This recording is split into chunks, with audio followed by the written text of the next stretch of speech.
Assalamualaikum warahmatullahi wabarakatuh. Salam Om Swastiastu, Namo Buddhaya, salam kebajikan, salam sejahtera untuk kita semua. Kami dari tim Eleftheria Politik Universitas Islam Negeri Alauddin Makassar, di mana kami bertindak sebagai tim kontra pada mosi perdebatan kali ini, yakni peniadaan penggunaan kertas pada perguruan tinggi dan menerapkan sistem digital untuk mengurangi emisi karbon. Saya, Nurul Khatimah, sebagai pembicara pertama yang akan menjelaskan latar belakang dan ketidakberpihakan kami terhadap mosi. Pembicara kedua, Anta Maulana, yang akan membahas permasalahan pada penerapan sistem digitalisasi pada perguruan tinggi. Pembicara ketiga, Muhammad Al-Farizi, yang akan mengulas dan memberikan solusi pada mosi perdebatan kali ini. Sekian dan terima kasih. Dewan juri yang terhormat, penggunaan kertas dalam perguruan tinggi memiliki peran yang signifikan dalam mendukung proses administrasi serta proses pembelajaran. Kertas telah menjadi bagian integral dalam pendidikan dan perannya tidak berkurang dengan perkembangan teknologi.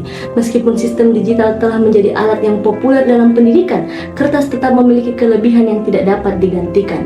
Dalam perguruan tinggi, penggunaan kertas ini masih sangat berperan dalam menunjang proses administrasi, baik dalam pembuatan surat menyurat, dokumen fisik yang bersifat resmi, maupun dalam pembuatan sertifikat. Dalam proses pembelajaran sendiri, penggunaan kertas ini, baik dalam pembuatan makalah, skripsi, maupun sebagai alat ujian tulis, begitu sangat berperan, sehingga tidak semudah itu untuk meniadakan penggunaan kertas pada perguruan tinggi. Dewan juri yang terhormat, dalam konteks emisi karbon, penggunaan teknologi digital seringkali dianggap sebagai solusi untuk mengurangi penggunaan kertas dan mengurangi emisi karbon. Namun, perbandingan langsung antara dampak lingkungan dari penggunaan kertas dengan penggunaan teknologi digital tidak selalu sederhana. Sebagian orang mempertanyakan apakah penggantian penggunaan kertas dengan teknologi digital secara keseluruhan akan benar-benar mengurangi emisi karbon. Proses produksi perangkat elektronik dan pemakaian energi untuk mengoperasikannya juga memiliki dampak lingkungan yang signifikan, terutama jika energi yang digunakan berasal dari sumber yang tidak ramah lingkungan. Sektor digital dan internet merupakan salah satu sektor yang terus menghasilkan jejak karbon.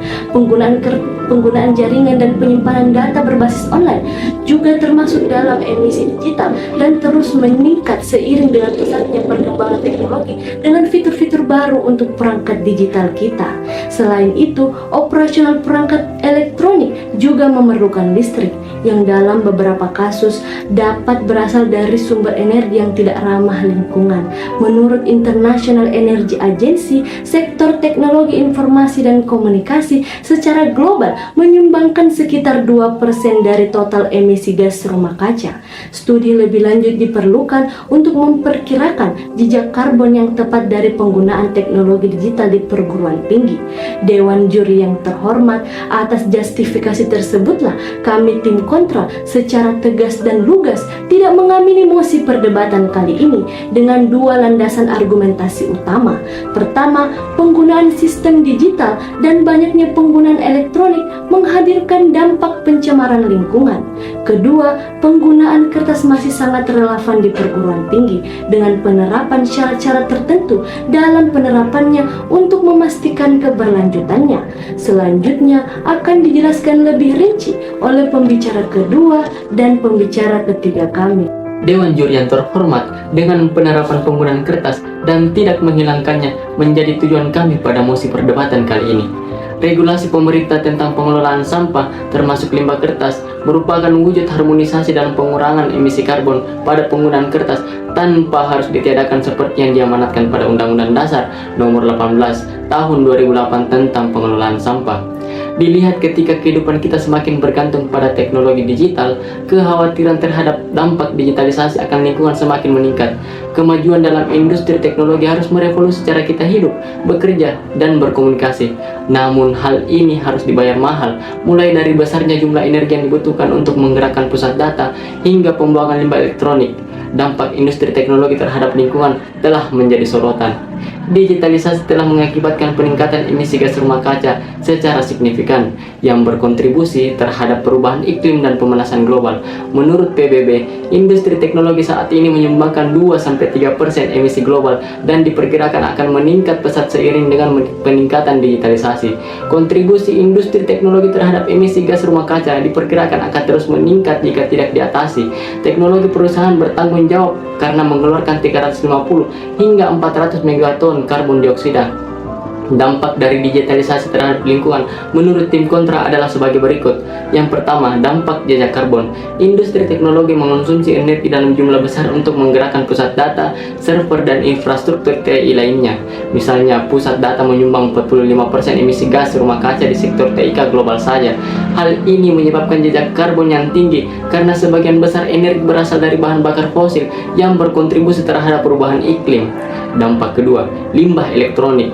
Sejumlah besar limbah elektronik dihasilkan oleh industri teknologi setiap tahunnya karena perangkat-perangkat tersebut dengan cepat menjadi ketinggalan zaman. Faktanya, jumlah limbah elektronik yang dihasilkan oleh industri teknologi diperkirakan meningkat sebesar 347 juta ton setiap tahun.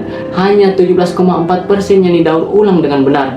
Limbah elektronik merupakan masalah lingkungan yang besar karena mengandung zat beracun seperti timbal, kadmium, dan merkuri yang dapat mencemari lingkungan dan membahayakan kesehatan manusia. Selain itu, limbah elektronik dapat berkontribusi terhadap perubahan iklim karena melepaskan gas rumah kaca selama proses pembuangannya. Dan dampak yang terakhir, manufaktur. Pembuatan perangkat elektronik melibatkan berbagai tahapan yang dapat menimbulkan dampak lingkungan yang signifikan seperti ekstraksi bahan mentah, transportasi, produksi, perakitan, dan pembuangan. Misalnya, tahap produksi ponsel pintar bertanggung jawab menghasilkan sekitar 80% jejak karbon selama produksi dan perakitan perangkat elektronik.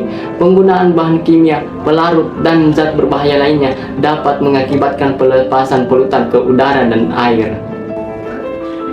Dewan juri yang terhormat, peniadaan penggunaan kertas pada perguruan tinggi bukan menjadi solusi dari permasalahan pada mosi perdebatan kali ini. Pasalnya, selain kertas masih sangat diperlukan pada perguruan tinggi sebagai alat pada proses administrasi dan pembelajaran. Sistem digital informasi dan komunikasi saat ini juga mendorong munculnya aktivitas perubahan iklim dalam ruang digital secara kolektif dan masif. Sistem digital juga berkontribusi pada peningkatan emisi karbon yang meningkatkan perubahan iklim secara kompleks. Dewan juri yang terhormat, apalah daya jika adanya permasalahan tidak adanya solusi, maka kami akan menghadirkan solusi yang dapat menjadi jalan penerang dari permasalahan dengan cara yang lebih berkelanjutan tanpa mengorbankan fungsional dan kontribusi terhadap lingkungan. Untuk itu kami memberikan solusi, yakni solusi pertama adalah dengan diadakannya pengolahan limbah kertas menjadi barang yang bernilai guna dapat mengurangi emisi karbon pada perguruan tinggi, sehingga penggunaan kertas tidak perlu meniadakan kertas emas karena masih relevan diterapkan pada perguruan tinggi.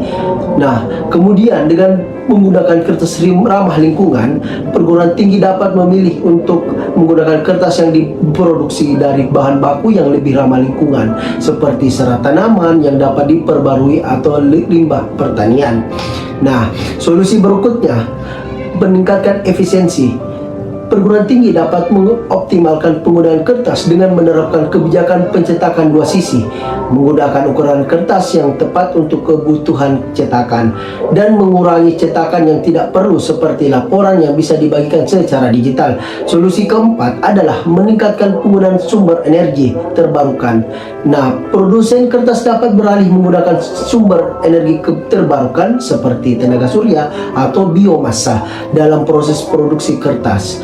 Kemudian dengan melakukan edukasi dan pelatihan, perguruan tinggi dapat memberikan pelatihan kepada mahasiswa dan staf tentang praktik penggunaan kertas yang lebih berkelanjutan seperti penggunaan kertas daur ulang dan pengurangan pencetakan yang tidak perlu. Selanjutnya, pengolahan limbah. Implementasi sistem daur ulang yang efisien untuk pengolahan limbah kertas menjadi produk yang dapat digunakan kembali. Solusi terakhir dari kami ialah penanaman pohon. Melakukan program penanaman menanam pohon sebagai bagian dari tanggung jawab sosial, yaitu perguruan tinggi untuk mengimbangi penggunaan kertas, misalnya mengadakan acara penanaman pohon setiap tahun dengan partisipasi mahasiswa dan staf, atau menyumbangkan dana untuk proyek penanaman hutan selanjutnya. Sekian dan terima kasih.